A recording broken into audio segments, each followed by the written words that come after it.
You call security right now. I am not sitting next to her." The screeching voice of a wealthy woman echoed through the silent first-class cabin, freezing everyone in their seats. She pointed a manicured finger at the young black woman standing near the cockpit, sneering with absolute disgust. "This is first class, not the cleaning service, Q. Get her out." The older woman thought she was asserting dominance. She thought her money gave her the right to choose who breathed the same air as her. But she didn't know that the girl she was trying to kick off the plane was the only person on board who knew how to land it. By the time the wheels touched the ground, the wealthy woman would lose more than just her dignity. She was about to learn that gravity and karma hits everyone the same way. The fluorescent lights of John F. Kennedy International Airport hummed with the frantic energy of a Tuesday morning. Outside Terminal 4, rain lashed against the floor-to-ceiling windows. But inside, the air was conditioned, sterile, and smelled faintly of expensive coffee and duty-free perfume. Maya Jefferson adjusted the strap of her leather flight bag on her shoulder. At 28, Maya was young for her position, but she carried herself with a poise that had been forged in flight simulators and hardened by thousands of hours in the air. She checked her watch, a practical Garmin aviation model, not a flashy Rolex. She was right on time for the pre-flight briefing for Flight 882 to London Heathrow. Because of the bitter New York chill, Maya was wearing a long, navy blue trench coat, buttoned up to her chin. It completely obscured her uniform. To the casual observer, she was just a young black woman standing in the priority security line, looking at her phone. And that was exactly the problem for Mrs. Gina Sterling. Gina Sterling was 62, draped in a Chanel tweed suit that cost more than most people's cars, and clutching a crimson Hermes Birkin bag like a weapon. She was the widow of a real estate tycoon, a woman who hadn't opened a door for herself since 1998. She stood behind Maya in the crew and priority lane, tapping her foot impatiently. "Excuse me," Gina said, her voice sharp and brittle, like stepping on dry leaves. Maya didn't immediately realize she was being addressed. She was mentally reviewing the weather reports for the North Atlantic track. "Hello? You! In the coat!" Gina snapped, stepping closer, invading Maya's personal space. Maya turned, startled, lowering her phone. "I'm sorry, were you speaking to me?" Gina rolled her eyes, letting out a theatrical sigh that drew the attention of a businessman standing behind them. "Yes, I am speaking to you. You're in the wrong line, dear. Economy and general boarding are down there."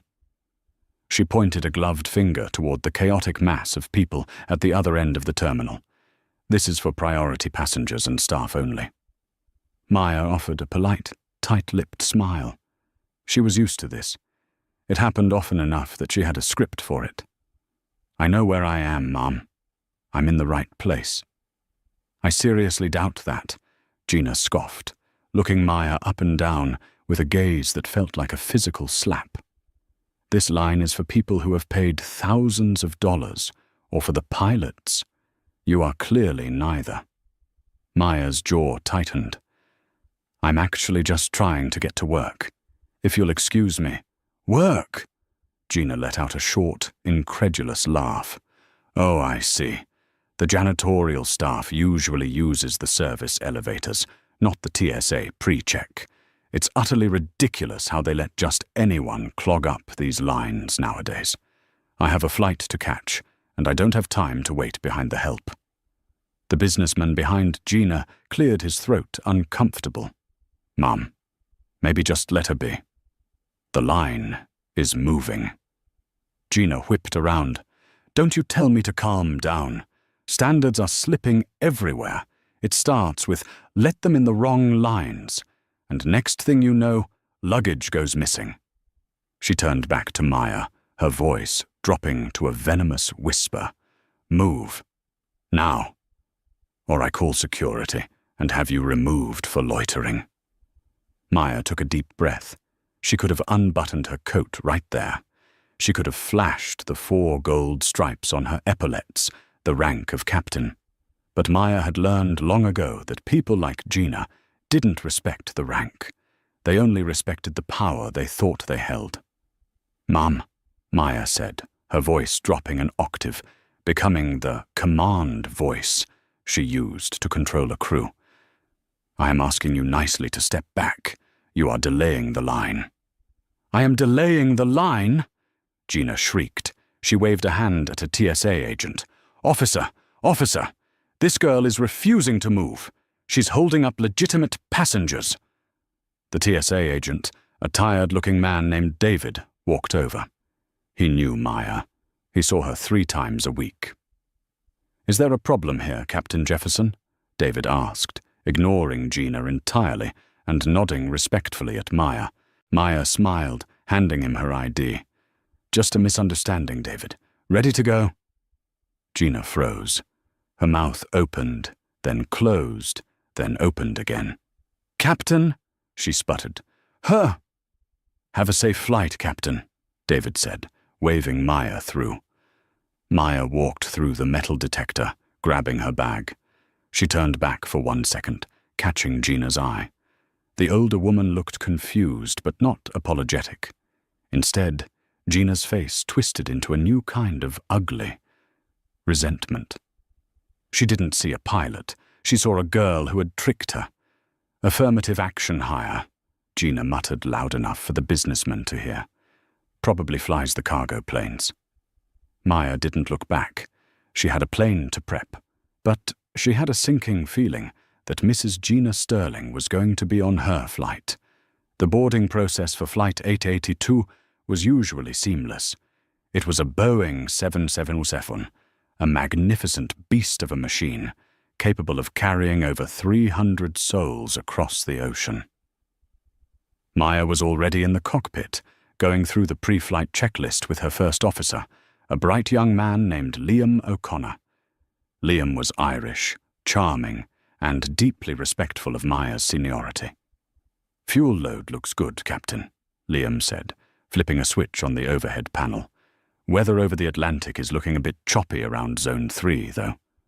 "I saw," Maya nodded, checking the navigation display. "We'll climb to 38,000 feet early to avoid the worst of it. Let's keep the seatbelt sign on for the first hour." From the cockpit, the sounds of the cabin were muffled, but a commotion in the galley behind them was getting louder. Maya frowned. She took off her headset. "What is going on back there?" Liam turned in his seat. "Sounds like a passenger is unhappy." "I'll handle it," a voice said from the doorway. It was Sarah, the lead flight attendant. She looked flustered, her usually perfect bun slightly askew. "Captain, I'm so sorry to bother you, but we have a situation in seat 2A. Maya sighed. "2A? Let me guess. A woman in a tweed suit?" Sarah's eyes widened. "How did you know?" "I met her at security," Maya said, rubbing her temples. "What does she want?" "She's refusing to sit down," Sarah explained, lowering her voice. "She's demanding that we offload a passenger in 2B because, well, she says she doesn't feel safe sitting next to him." "Who is in 2B?" Liam asked. "A young man. Black. He's quiet, well-dressed, wearing headphones. He hasn't said a word to her, but Mrs. Sterling is causing a massive scene. She's blocking the aisle, delaying boarding for economy." Maya unbuckled her seatbelt. "I'm not having this. Not on my ship." "Captain, you don't have to," Liam started. "Yes, I do," Maya said, grabbing her hat. She placed it firmly on her head, the gold wings gleaming under the cockpit lights. She buttoned her blazer, smoothing the 4 stripes on her sleeves. "If she disrupts the safety of this flight, she's off. I don't care how much her ticket cost." Maya stepped out of the cockpit and into the first-class cabin. The scene was chaotic. Gina Sterling was standing in the aisle, clutching a glass of pre-flight champagne, her face flushed with rage. She was looming over seat 2B, where a young man in a hoodie and blazer sat, looking humiliated and staring at the floor. "I paid $8,000 for this seat," Gina was shouting at a junior flight attendant. "I expect exclusivity. I expect comfort. I do not expect to sit next to some rapper wannabe who probably used a stolen credit card to get here." "Ma'am, please lower your voice," the junior attendant pleaded. "Don't you shush me," Gina snapped. She turned and saw the passenger in 2B look up. "Don't look at me. Stop looking at me." "Ma'am," a calm, authoritative voice cut through the noise. Gina spun around. She saw a pilot standing there, but because Maya was standing in the shadow of the galley, and because Gina was blinded by her own rage, she didn't immediately recognize the woman from the security line. She just saw the uniform. "Finally! The captain!" Gina exclaimed, marching toward Maya. "You need to fix this. Your staff is incompetent. I want this man removed. He smells like marijuana, and he's looking at me threateningly." Maya stepped into the light. She stood tall, her hands clasped behind her back. She looked at the young man in 2B. He didn't smell like anything but soap. He looked terrified. "Sir," Maya said to the young man, "are you okay?" "I'm fine, Captain," the man said softly. "I haven't done anything. I'm just trying to go to London for university."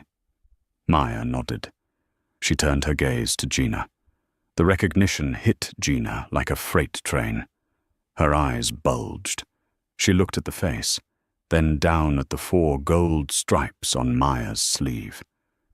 "You," Gina whispered. "The girl from the line." "Captain Jefferson," Maya corrected, her voice cold as ice. "And on this aircraft, federal law dictates that you follow the instructions of the flight crew. You are disrupting the flight, harassing a fellow passenger, and delaying departure." Gina's face went from white to red. She couldn't process it. The help was the captain. The hierarchy in her head was shattering. "This is a joke," Gina spat. "Is this a hidden camera show? You are the pilot?" She laughed, a cruel, high-pitched sound. "I want to see the real pilot, the man in charge." "I am the man in charge," Maya said, her voice hard. "I am the pilot in command. Now, you have 2 choices, Mrs. Sterling. You can take your seat, be silent, and treat everyone on this plane with respect. Or I can have Port Authority escort you off this plane, and you can explain to the FBI why you interfered with a flight crew." The cabin went silent. The other first-class passengers were watching with wide eyes. Gina looked around. She saw the judgment in their eyes. Her pride was warring with her desire to get to London. "I will be writing a letter to the CEO of this airline," Gina hissed, smoothing her skirt. "And I will have your badge, little girl." "You can write to whoever you like," Maya said. "Sit down. Now." Gina huffed, slammed her bag into the overhead bin, and threw herself into seat 2A. She aggressively turned her back to the young man in 2B. Maya held her ground for 10 seconds, ensuring Gina stayed put. Then she looked at the young man. "Let us know if she bothers you again, sir." She turned to Sarah. "Close the doors.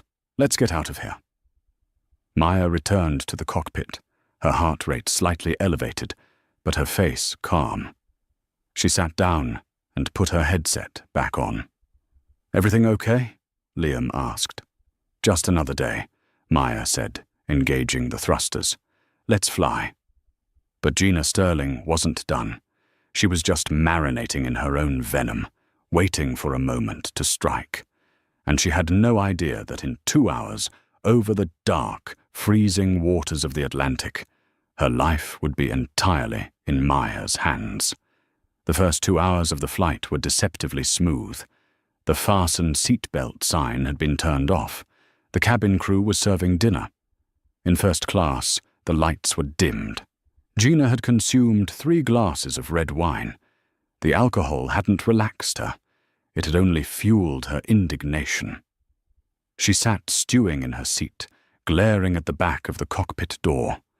Every time she looked at the young man next to her, she made a show of clutching her purse tighter. She pressed the call button, repeatedly. Ding, ding, ding. Sarah appeared, her patience wearing thin. "Yes, Mrs. Sterling?" "I want to know who that woman really is," Gina slurred slightly. "The one in the cockpit. Is she really flying the plane, or is the white boy doing it, and she's just there for a diversity quota photo op?" Sarah stiffened. "Captain Jefferson is one of our most senior pilots. She was an Air Force test pilot before joining the airline. She is more qualified than any pilot on this roster." "Lies," Gina waved a hand. "Air Force? Her people don't fly jets. They fix them. I want you to go in there and tell the co-pilot I want a status report. I don't feel safe with her touching the controls." "I will not do that," Sarah said firmly. "And I am cutting you off. No more whine." "You can't cut me off. Do you know who my husband was?" Gina's voice was rising again. "Mrs. Sterling, this is your final warning," Sarah said. Suddenly, the floor dropped out from under them. It wasn't just a bump. It was a violent, sickening lurch. The plane plummeted 300 feet in a split second. Dishes crashed to the floor in the galley. Screams erupted from economy. In first class, Gina's wine glass flew upward, splashing red liquid all over her expensive Chanel suit before crashing onto the console. The plane shook violently, vibrating like a toy in a washing machine. Bing bong. The cabin lights flickered. Inside the cockpit, the situation was controlled chaos. "Clear air turbulence," Liam shouted, fighting the yoke. "We didn't see it on the radar." "Autopilot disengaged," Maya said, her voice deadly calm. Her hands were locked onto the controls, her muscles tense but precise. "I have control." "You have control," Liam confirmed. "Check hydraulics," Maya ordered. "That was a hard hit.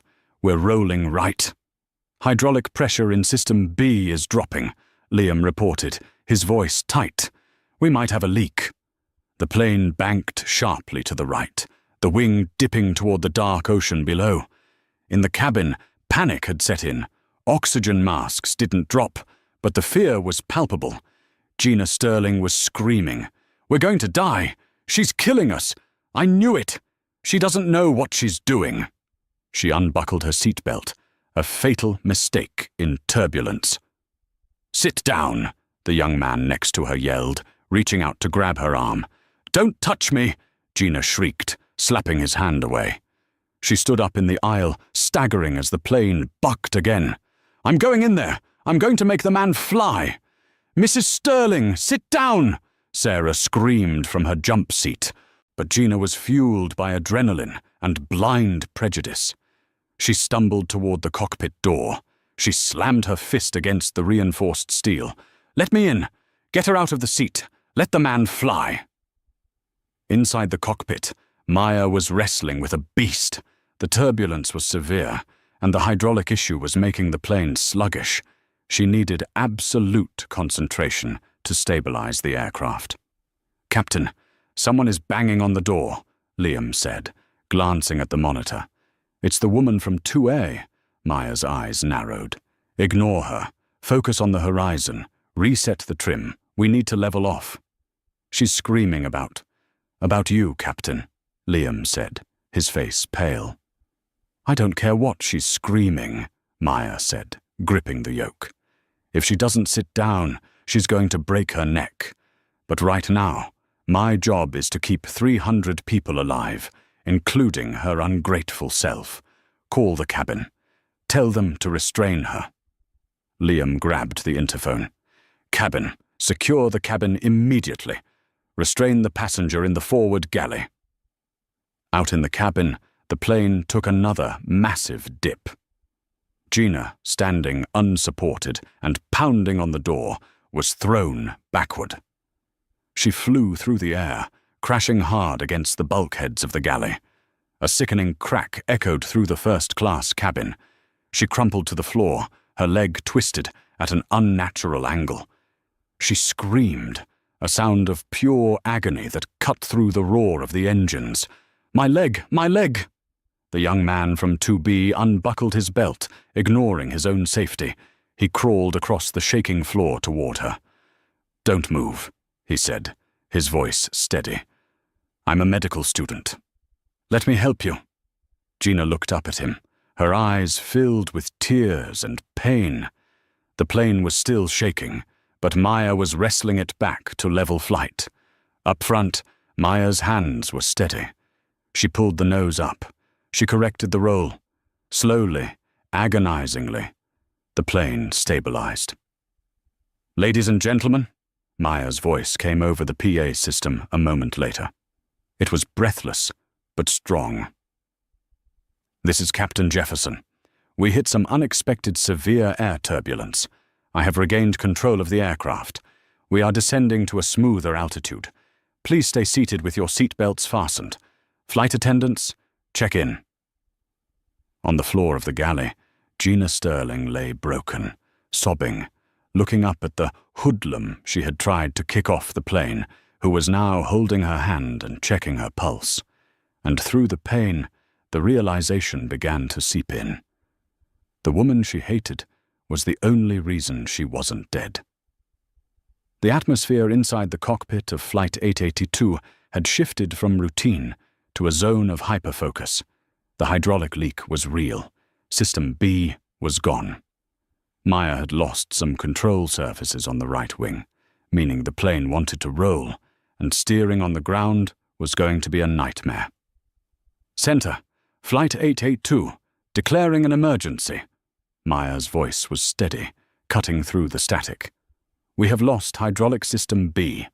We have a passenger with a severe medical emergency, suspected compound fracture. We are requesting immediate priority vectors to Heathrow and emergency services on arrival." "Copy. Flight 882. You are cleared direct to Heathrow. Descend and maintain flight level 100. Emergency services are standing by." In the cabin, the mood was grim. The turbulence had subsided, but the plane felt heavy, sluggish. Every time Maya made a small correction to keep the wings level, the passengers felt a shudder ripple through the fuselage. In the first-class galley, Gina Sterling was lying on the floor, propped up against a beverage cart. Her leg was splintered, with a rolled-up magazine and a scarf. Her face was grey, sweat beading on her forehead. Marcus Williams, the young black man she had tried to eject from the flight, was kneeling beside her, checking her pulse. "You're going into shock," Marcus said softly. "I need you to keep looking at me. Don't look at the leg." Gina whimpered. The pain was blinding, but the shame was worse. She looked at Marcus's hands, gentle, steady, skilled. The same hands she had slapped away minutes ago. "Why?" Gina rasped, her voice trembling. "Why are you helping me?" Marcus didn't stop checking her vitals. "Because I'm a human being, Mrs. Sterling, and because my mother raised me better than to leave someone in pain, no matter what they said to me." Gina closed her eyes. A tear leaked out, cutting a track through her expensive foundation. For the first time in decades, she felt small. Up front, the runway lights of London Heathrow appeared through the clouds, 2 strings of pearls in the gloomy British dawn. "Gear down," Maya ordered. "Gear coming down," Liam replied. He pulled the lever. A heavy clunk echoed, followed by a groan of metal. "Nose gear down and locked. Left main down and locked. Right main. Indicating unsafe." Maya's heart skipped a beat, though her face remained stone. "Recycle?" "Negative, Captain. With the hydraulic loss, we don't have the pressure to pull it up and try again. It might be gravity locked, but the sensor isn't green." This meant the right landing gear might collapse the moment they touched the ground. If that happened, the right engine would strike the runway, potentially flipping the plane or causing a massive fire. "We have to land," Maya said. "We don't have enough fuel to circle and troubleshoot. Prepare for a possible gear collapse on the right side." She keyed the PA system. "Ladies and gentlemen, this is the captain. We are on final approach. This will be a firm landing. Flight attendants, assumes brace positions immediately. Passengers, heads down, stay down." As the massive Boeing 737 screamed toward the tarmac, Maya fought the yoke. The wind was pushing them, the plane was wounded, and she had 300 lives on her back. 500 feet, the computer called out. Maya saw the runway rushing up. She needed to land softly enough not to snap the gear, but hard enough to stick it. 100, 50, 30. Maya flared the nose, killing the power. She held the plane off the ground, floating, bleeding off speed, praying the right gear would hold. Slam. The wheels hit the concrete. The plane shuddered violently. Maya fought the rudder pedals to keep them straight. The right wing dipped, dangerously close to the sparks flying off the tarmac, but the gear held. "Reverse thrust!" Maya shouted. The engines roared, slowing the beast down. Fire trucks raced alongside them, lights flashing, chasing the plane down the runway. As the plane finally came to a shuddering halt, a cheer didn't erupt, just a collective sobbing exhale of relief. Maya slumped back in her seat, her uniform soaked in sweat. She looked at Liam. "Nice landing, Captain," Liam breathed, his hands shaking as he let go of the controls. "That was masterful." Maya unbuckled. "Don't thank me yet.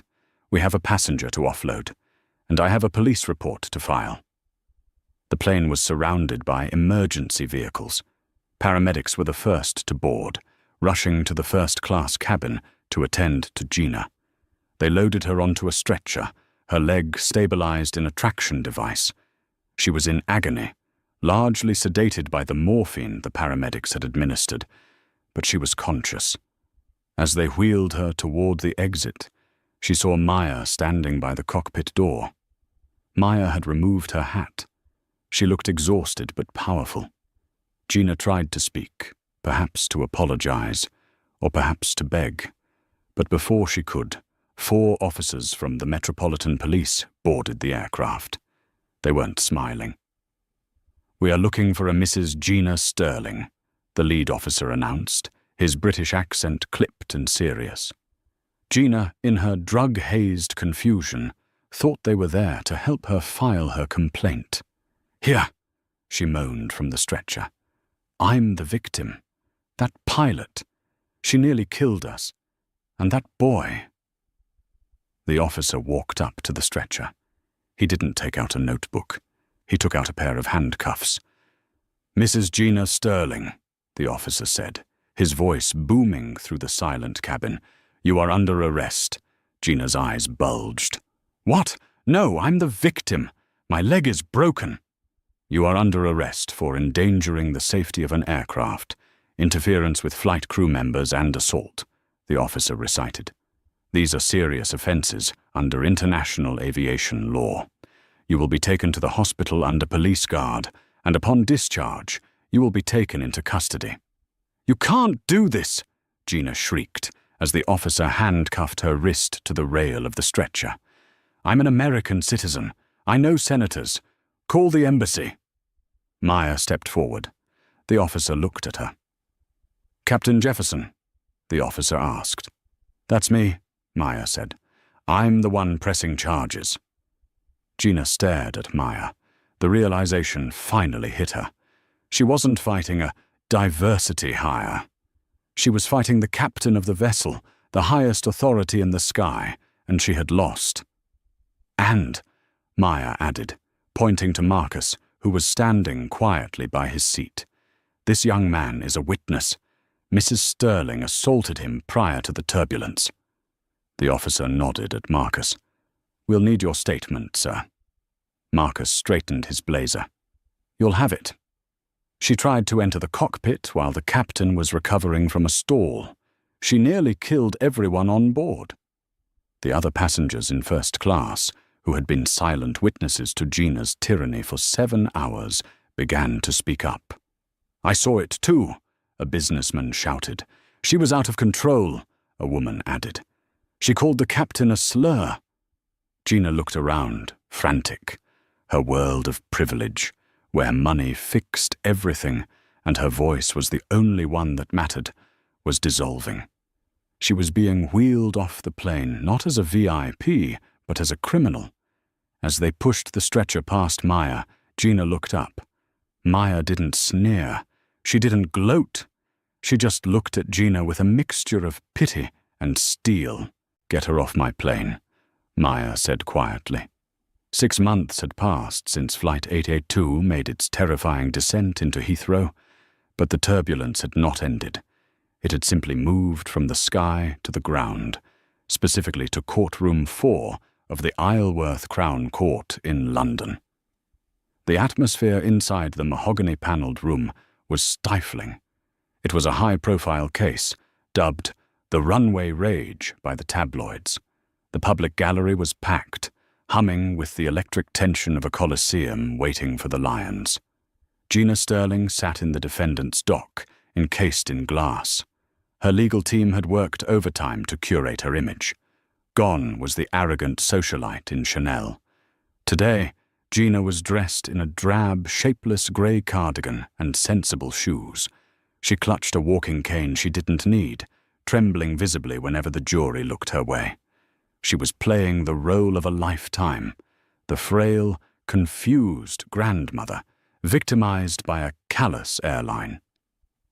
Across the room, Captain Maya Jefferson sat in the witness area, her spine steel straight. She wore her full dress uniform, the 4 gold stripes on her sleeves gleaming under the harsh lights. Beside her was Marcus Williams, looking sharp in a fitted suit, his hands clasped calmly in his lap. "All rise," the usher bellowed. Justice Halloway, a formidable woman with a gaze that could strip paint, swept onto the bench.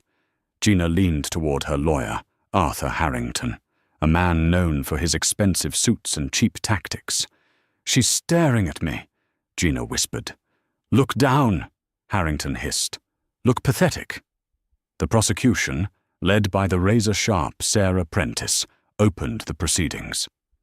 "The defense will tell you this was a medical episode," Prentice told the jury, "but the evidence will show this was not fear. It was rage. It was a refusal to accept authority from a black woman, a refusal that nearly cost 312 lives." Harrington countered immediately, painting Gina as a victim of a panic attack who was manhandled by an aggressive crew. It was a slippery, effective narrative. Maya watched as several jurors looked sympathetically at the little old lady in the glass box. Then, Maya took the stand. She recounted the events with the clinical precision of a pilot. She described the hydraulic failure, the critical need for concentration, and the violent pounding on the cockpit door. Harrington rose for cross-examination, smiling like a predator. "Captain Jefferson," he began, his voice dripping with faux concern. "You were already agitated that day, weren't you? My client mistook you for a janitor earlier. That hurt your pride, didn't it?" "It was disrespectful," Maya replied coolly, "but it did not affect my flying." "Didn't it?" Harrington pressed. "Is it possible you projected your own insecurities onto a terrified woman? Maybe you heard racism where there was only panic? Maybe you wanted to teach her a lesson." "I wanted to keep the plane in the air," Maya said, her jaw tightening. Harrington smirked at the jury. He had planted the seed. The narrative of the overreacting pilot was taking root. By the 3rd day, the defense seemed to be winning. Gina was already planning her victory dinner. But just before closing arguments, Sarah Prentice stood up, holding a small black USB drive. "My lady," Prentice announced, the room falling silent. "New evidence has come to light. This footage was recovered from the cloud account of a passenger in seat 3A, a tech blogger who was filming the meal service when the incident occurred. Harrington jumped up. "Objection, we haven't seen this." "Counsel has been emailed a copy," Prentice said calmly. "Permission to play?" Justice Halloway nodded.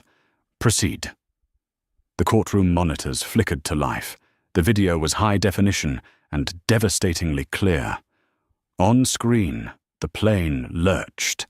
The camera whipped around to the aisle. There was Gina Sterling. She wasn't clutching her chest. She wasn't crying. She was standing tall, bracing herself with surprising strength, her face twisted into a mask of pure, ugly hatred. The audio cut through the room like a knife. "Get that affirmative action trash out of the cockpit," the digital Gina screeched. "I don't care if the plane crashes. I won't let a nose fly me to London. Open this door." A collective gasp sucked the air out of the courtroom. The jurors recoiled. The video continued. It showed Marcus reaching out to help her. Whack! On screen, Gina slapped him hard across the face. "Get your dirty hands off me!" she screamed. "You're all the same. Animals!" Prentice froze the video on Gina's snarling face. "The camera doesn't lie," she whispered to the jury. "That is not fear. That is hate." The silence in the room was deafening. The frail grandmother mask had been ripped off, exposing the monster underneath. Gina, realizing her charade was over, stood up in the dock. Her face flushed a violent red. "It's a fake!" she shrieked, forgetting her cane. "That video is doctored. It's a conspiracy." She pointed a shaking finger at Maya. "She did this. Look at her sitting there so smug. You think you're better than me because of that uniform. You're nothing. I own stock in this airline." "Sit down, Mrs. Sterling," Justice Halloway ordered. "I will not sit down," Gina screamed, losing all control. "I am Gina Sterling. I demand a mistrial." "Bailiffs, restrain the defendant," the judge commanded. As the officers forced Gina back into her seat, the jury looked at her with absolute disgust. She had just proved the video was real. The deliberation took less than an hour. "Guilty," the foreman announced, "on all counts." Justice Halloway adjusted her glasses, looking down at the weeping, broken woman in the dock. "Gina Sterling, please stand." Gina stood, trembling for real this time. "You attempted to manipulate this court with a performance of frailty," the judge began, her voice stern. "But your heart condition is not medical. It is moral. On that flight, you decided your prejudice was more important than the safety of 300 souls. You were willing to crash rather than be saved by a black woman." I'm sorry," Gina sobbed. "It is too late for that," the judge said. "I sentence you to 30 months in prison." Gina wailed, her knees buckling. "Furthermore," the judge continued, "you are ordered to pay $145,000 in restitution to the airline and $50,000 to Mr. Williams. And finally, I am granting the prosecution's request." The judge leaned forward. "You are hereby placed on the international no-fly list. Your passport is flagged. You will never set foot on a commercial aircraft again. You wanted to choose who flies? Now nobody will fly you. You are grounded for life." The gavel banged, a thunderclap of finality. "No, please! I have money!" Gina begged, as the bailiffs dragged her toward the cells. She looked back one last time. Maya stood up, looking not angry, but peaceful. She nodded once at Gina, a final goodbye. As the heavy door slammed shut on Gina's screams, Maya turned to Marcus. "You okay?" Marcus smiled, buttoning his jacket. "Justice is a slow flight, Captain, but it feels good to land." Maya grinned, putting on her hat. "Come on, First Officer. Let's go home." The steel gates of the Federal Correctional Institution in Danbury, Connecticut, buzzed loudly, a harsh mechanical sound that signaled the end of 30 months of confinement. The heavy door swung open, and Gina Sterling stepped out into the free world. It was a Tuesday morning in November, 2.5 years since the trial. The sky was a bruising shade of purple-grey, spitting a cold, miserable drizzle that soaked through her clothes instantly. Gina shivered. She was 65 years old now, but the woman standing on the wet pavement looked closer to 80. The prison diet of processed starch and the constant, gnawing stress of incarceration had ravaged her. Her frame, once voluptuous and draped in couture, was now gaunt and skeletal. Her hair, formerly dyed a rich, youthful chestnut, had grown out into a wiry, thinning patch of steel grey. She wore a cheap polyester coat she had been given upon release, holding a clear plastic bag containing her release papers, a debit card with $40 on it, and a change of socks. She stood by the curb, clutching the bag to her chest, waiting. In her mind, she had played this moment out 1,000 times. She imagined a black Lincoln Town car idling at the curb. She imagined her daughter, Vanessa, stepping out with a warm coat and a Starbucks latte, ready to whisk her away to a spa weekend to decompress. She imagined her lawyer, Arthur Harrington, waiting with papers to sign to reclaim her assets. 10 minutes passed, then 20. The rain intensified, plastering her grey hair to her skull. No town car appeared, no lawyer, no daughter. With trembling fingers, Gina pulled out the burner phone the prison social worker had helped her activate. She dialed Vanessa's number. She had saved her one phone call credit for this. It rang 4 times. Then, a voicemail click.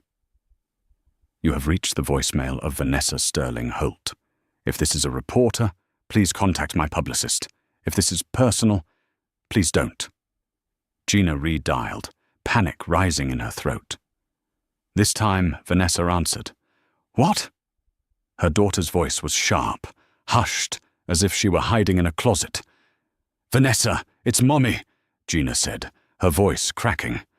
I'm outside the gate. Where are you? It's raining. There was a long, cold silence on the other end. I'm not coming, Mum, Vanessa said flatly. I told you in the letter. What letter? I never got a letter. I sent it a week ago. Look, Mom, Greg is running for state senate. Do you understand what that means? We can't be seen with you. The press is finally forgetting the runway racist story. If I pick you up, it's front-page news again. You're toxic. I'm your mother, Gina screamed at the grey sky. I paid for your wedding. I paid for your house. And now you're a felon who assaulted a kid, Vanessa shot back. We sold the Palm Beach condo to pay your legal fees. There's nothing left. I wired $500 to your account. That's it. Don't call here again. The line went dead. Gina stood frozen, the phone slipping from her hand and clattering onto the wet pavement. She was alone. Truly, completely alone. A beat-up yellow taxi, smelling of stale cigarette smoke, rolled up to the curb. The driver rolled down the window. You need a ride, lady? Gina wiped the rain from her eyes. She tried to summon the ghost of her old arrogance. She straightened her spine, ignoring the sharp pain in her leg, the permanent reminder of the day she challenged gravity. Yes, she said, climbing into the back seat. Take me to JFK International Airport.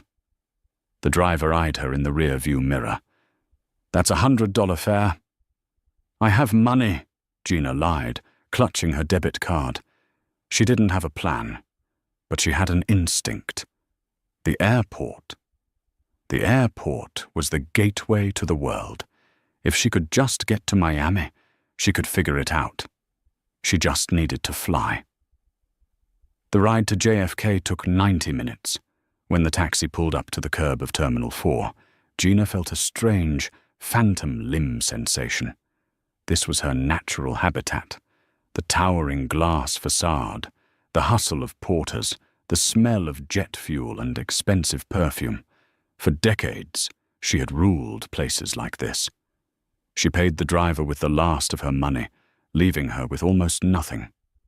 She walked through the revolving doors, the warm air of the terminal hitting her face. She automatically turned toward the first-class check-in counters. She saw the velvet ropes. She saw the red carpet. She saw the well-dressed agents smiling at businessmen. She walked up to the counter, her limp pronounced. She slammed her plastic bag of belongings onto the pristine white counter, startling the young agent, a girl no older than 25 with bright blue braids. "I need a ticket to Miami," Gina announced, her voice rasping. "First class, one way." The agent looked at Gina's ragged coat, her wet hair, her plastic bag. She didn't see a VIP. She saw a vagrant. "Do you have a reservation, ma'am?" the agent asked politely but warily. "No, I'm buying it now. Here." Gina slapped her ID onto the counter. It was her old driver's license, expired but still showing her face. The agent typed the name in. Gina Sterling.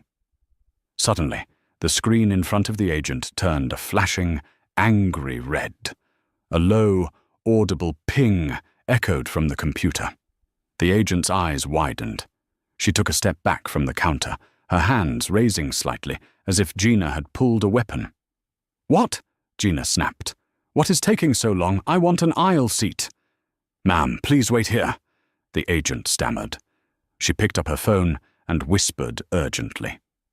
"I will not wait," Gina shouted, the old rage bubbling up. "Do you know who I am? I am a Diamond Medallion member. I demand you print my ticket." "I cannot do that, Mrs. Sterling," a deep voice boomed from behind the counter. A man in a suit, the duty manager, stepped forward. He wasn't smiling. Flanking him were two officers from the Port Authority Police Department. "There is a problem with the system," Gina insisted, though her stomach began to drop. "Reboot it." "The system is working perfectly," the manager said, his voice carrying over the crowd of curious onlookers. "Mrs. Sterling, you are flagged on the federal no-fly list. You are also on the International Civil Aviation Organization's prohibited list." "That was 2 years ago," Gina cried. "I served my time. The judge said lifetime ban," the manager corrected her, loud enough for the people in line to hear. "That means life, Mrs. Sterling. No airline that operates in the United States, the UK, or the EU can legally sell you a ticket. You are prohibited from entering the secure area of any airport." The passengers in the queue behind her began to whisper. Phones came out. People were recording. "But I have to go to Miami," Gina pleaded, her voice breaking into a sob. "I can't walk there." "Then I suggest you find a bus," the manager said coldly. "Officers, please escort this woman off the premises. She is trespassing." One of the police officers stepped forward. He recognized her. He had seen the viral video. "Let's go, ma'am," the officer said, grabbing her arm. "Don't touch me," Gina shrieked, pulling away. "I'm a victim. That pilot ruined my life." "You ruined your own life, lady," the officer muttered, gripping her tighter. "Now walk, or we drag you." Gina Sterling was marched out of JFK Terminal 4, not through the jetway, but through the automatic sliding doors, back into the cold rain. The humiliation was total. She wasn't just grounded, she was exiled. 2 hours later, Gina sat on a hard, sticky plastic chair at the Port Authority bus terminal in Manhattan. It was a different world from JFK. The air here smelled of diesel fumes, floor cleaner, and unwashed bodies. A man was sleeping on the floor next to her feet. A baby was screaming 3 rows away. She had used the last of the cash Vanessa had wired to buy a Greyhound ticket to Miami. Boarding Group 4. Duration, 31 hours. 14 stops. She stared at the ticket in her hand. 31 hours. On a bus. Her bad leg was already throbbing, a dull ache that radiated up to her hip. She would be cramped, uncomfortable, and surrounded by the very common people she had spent her life looking down on. "Attention passengers," a crackly voice announced over the loudspeaker. "Bus 404 to Miami is delayed for maintenance. Please wait." Gina put her head in her hands and wept. She wept for the Chanel suits. She wept for the champagne. She wept for the power she used to wield like a weapon. "Hey, lady, keep it down," a teenager sitting across from her said, snapping his gum. Gina looked up, wiping her eyes. Her gaze drifted to a bank of television screens mounted high on the wall, playing a 24-hour news channel. The headline on the screen caught her breath in her throat. "Aviation icons, the future of flight." The screen showed a live feed from a hangar. A massive, gleaming Boeing 787 Dreamliner was parked in the background. Standing at a podium, bathed in camera flashes, was a woman. It was Maya Jefferson. But she wasn't just a captain anymore. She was wearing a new uniform, the stripes on her sleeve indicating she was now a Czech airman, a pilot who teaches other pilots. She looked radiant, powerful, and utterly at peace. "We are here today," Maya's voice floated down from the TV speakers, clear and confident, "to launch the Ascend program. This scholarship will fully fund flight training for 50 students from underrepresented communities every year."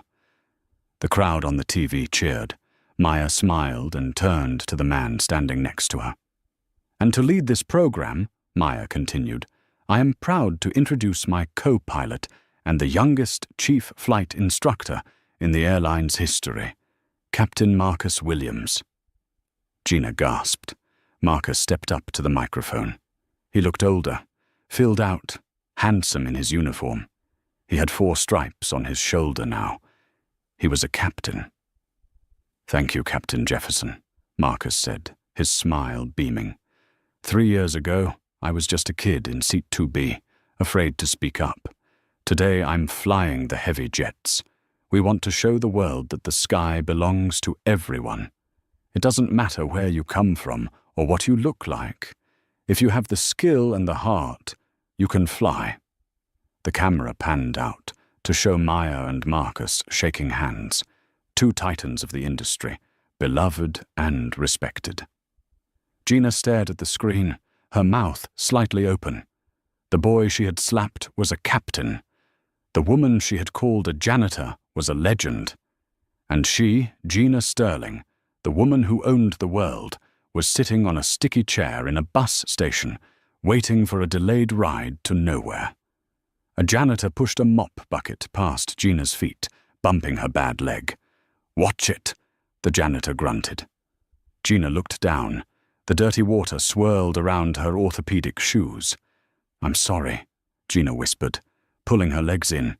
She finally understood. She wasn't the VIP anymore. She was just cargo. High above the eastern seaboard, the sky was a deep, velvet blue, transitioning into the starry void of space. Flight 882, the new daily service from New York to London, was cruising smoothly at 41,000 feet. The cockpit of the Boeing 787 was a sanctuary of calm technology and quiet focus. Captain Marcus Williams sat in the left seat, his hand resting lightly on the controls. He checked the navigation display. "Waypoints checked. Fuel looks good. Smooth air all the way across the pond," Marcus said. In the right seat, acting as the relief pilot for this leg, Captain Maya Jefferson took a sip of her coffee. She looked out the side window at the curvature of the earth. "You fly good, Marcus," she said, a warm smile in her voice. "You were born for this." Marcus chuckled. "I had a good teacher. You know, I saw the passenger manifest earlier. We're full tonight. 300 people. "Good," Maya nodded. "I sometimes think about that day," Marcus admitted, his voice turning more serious. "The day with Mrs. Sterling. Do you think she ever learned? Do you think she ever understood what she did?" Maya looked at the stars. She thought about the anger she had felt that day, the fear, the humiliation. But then she looked at the stripes on Marcus's shoulder. She looked at the peace in her own heart. "I don't know if she learned, Marcus," Maya said softly, "but the world learned. That's what matters. Hate is heavy, you know. It drags you down. It keeps you grounded. That woman, she chose to carry all that weight, so she stays on the ground." Maya reached forward and adjusted the heading bug on the autopilot panel. "But us?" Maya smiled, looking at her friend. "We chose to let it go, and that's why we're up here."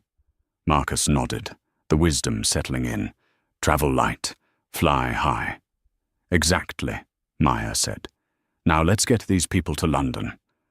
The two pilots turned their eyes forward, guiding the massive machine through the darkness, soaring effortlessly over a world that was finally, beautifully, beneath them. And that brings our story to its final destination. Gina Sterling spent the rest of her life taking the bus, watching the world fly by without her, while the people she despised soared to heights she could never reach. It is a harsh but necessary reminder. Arrogance might make you feel big for a moment, but character is what gives you wings. Karma isn't just about revenge, it's about placement. It puts you exactly where you deserve to be. Gina ended up at the bus stop, and Marcus ended up in the captain's seat. Thank you so much for watching this series. Writing this story was a journey, and I hope you enjoyed the twists, the drama, and the justice. If you did, please smash that like button. It really helps the algorithm show this video to more people. Don't forget to subscribe and turn on the notification bell so you never miss a new story. I have one final question for you guys in the comments. Do you think Gina deserved a second chance after prison, or was the lifetime ban the perfect punishment? Let me know your thoughts down below. I'll see you in the next video. Stay safe and keep your standards high.